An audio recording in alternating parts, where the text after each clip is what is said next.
નાણામંત્રીએ રાજ્યના બજેટમાં સાબરકાંઠાના હિંમતનગર સિવિલ હોસ્પિટલમાં કેન્સરની સારવારની જાહેરાત કરી।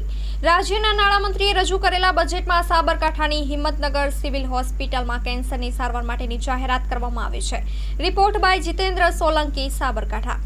દિવસે ને દિવસે કેન્સરના જે રોગો વધી રહ્યા છે તેના માટે ગુજરાત સરકાર દ્વારા જે બજેટમાં જે જાહેર કરવામાં આવ્યું છે કે હિંમતનગર ખાતે કેન્સરની જે સારવાર માટે જે જાહેરાત કરવામાં આવી છે તેના માટે તો જનતાને જે છે સાબરકાંઠા ખાતે કેન્સરની સારવાર મળી રહેશે।